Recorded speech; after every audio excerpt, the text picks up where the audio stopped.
Hi friends, ಇವತ್ತು chicken sambar ಮಾಡ್ತಾಯಿದ್ದೀವಿ ನಾಟಿ ಸ್ಟೈಲಲ್ಲಿ.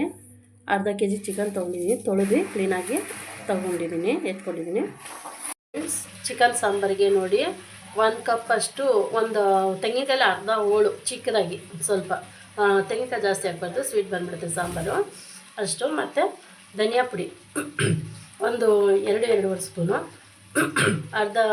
ಒಂದು ಸ್ಪೂನು ಅಚ್ಚ ಖಾರದ ಪುಡಿ, ಟೊಮೆಟೊ ಒಂದು ಚಿಕ್ಕ ಸೈಜು, ಚಕ್ಕೆ 1-2 ಪೀಸು, ಲವಂಗ 4-5 ಪೀಸು, ಒಂದು ಅರ್ಧ ಸ್ಪೂನ್ ಇದು ಅರಿಶಿನ, 1 ಸ್ಪೂನು ಕಡಲೆಪಪ್ಪು, ಒಂದು ಅರ್ಧ ಸ್ಪೂನು ಕಾಳು ಮೆಣಸು, ಈರುಳ್ಳಿ 2 ಗೆಡ್ಡೆ ಚಿಕ್ಕದು, 1 ಗೆಡ್ಡೆ ಬೆಳ್ಳುಳ್ಳಿ, ಶುಂಠಿ 1.5 ಇಂಚು, ಹಸಿಮೆಣಸಿನಕಾಯಿ ಟೇಸ್ಟಿಗೆ ಮಾತ್ರ 1-2.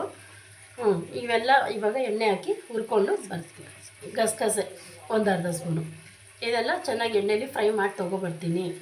ನನ್ನ ವಿಡಿಯೋ ಹೊಸ್ದಾಗಿ ಚಾನಲನ್ನು ನೋಡ್ತಾ ಇದ್ದೀರೋ ಅವರೆಲ್ಲ ನನಗೆ ಸಬ್ಸ್ಕ್ರೈಬ್ ಮಾಡಿ, ಶೇರ್ ಮಾಡಿ, ಸಪೋರ್ಟ್ ಮಾಡಿ. ಹಾಯ್ ಫ್ರೆಂಡ್ಸ್, ನೋಡಿ ಸ್ವಲ್ಪ ಫ್ರೈ ಮಾಡೋದಕ್ಕೆ 1-2 ಸ್ಪೂನಷ್ಟು ಎಣ್ಣೆ ಹಾಕಿದ್ದೀನಿ. ಎಣ್ಣೆ ಸ್ವಲ್ಪ 2 ಸ್ಪೂನ್ ಎಣ್ಣೆ, ಈರುಳ್ಳಿ, ಬೆಳ್ಳುಳ್ಳಿ, ಶುಂಠಿ ಎಲ್ಲ ಹಾಕಿ ಫ್ರೈ ಮಾಡಬೇಕು. ಫ್ರೈ ಆದಮೇಲೆ ಹಸಿಮೆಣಸಿನ್ಕಾಯಿ, ಚಕ್ಕೆ, ಲವಂಗ, ಹುರಿಗಡಲೆ, ಗಸಗಸೆ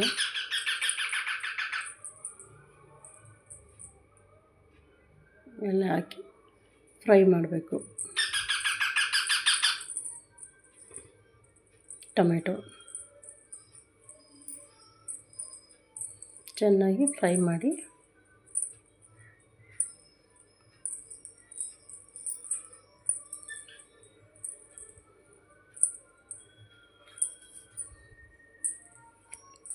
ಲಾಸ್ಟಲ್ಲಿ ತೆಂಗಿನಕಾಯಿ ಹಾಕಿ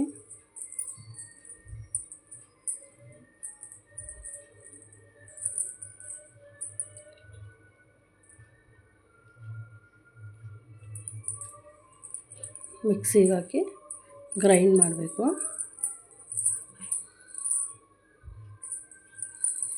ಅದ್ರ ಜೊತೆಲಿ ಮಸಾಲೆ ಜೊತೆಲಿ ನೀರು ಸ್ವಲ್ಪ, ಧನಿಯಾ ಪುಡಿ, ಗರಂ ಮಸಾಲ, ಅರಿಶಿನ, ಚಿಲ್ಲಿ ಪೌಡರು,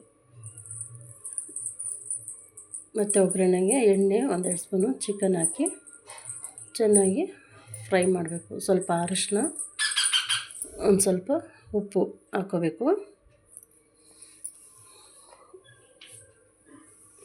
ಹಾಕಿ ಕಲಸಿ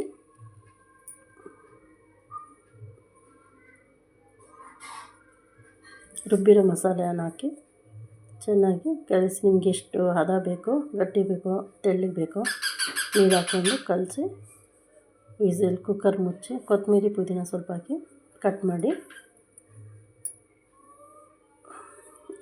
ಮತ್ತು ನೋಡಿಕೊಂಡು ರುಚಿಗೆ ತಕ್ಕಷ್ಟು ಉಪ್ಪು ಹಾಕಿ 2 ವಿಸಿಲ್ ಕೂಗಿಸಿ ಚಿಕನ್ ಸಾರು ನಾಟಿ ಸ್ಟೈಲ್ ರೆಡಿ. ಈ ವಿಡಿಯೋ ಹೊಸ್ದಾಗಿ ಯಾರು ನೋಡ್ತಾ ಇದ್ದೀರೋ ಮೊದಲನೇ ಸಾರಿ ಸಬ್ಸ್ಕ್ರೈಬ್ ಮಾಡಿ, ಶೇರ್ ಮಾಡಿ,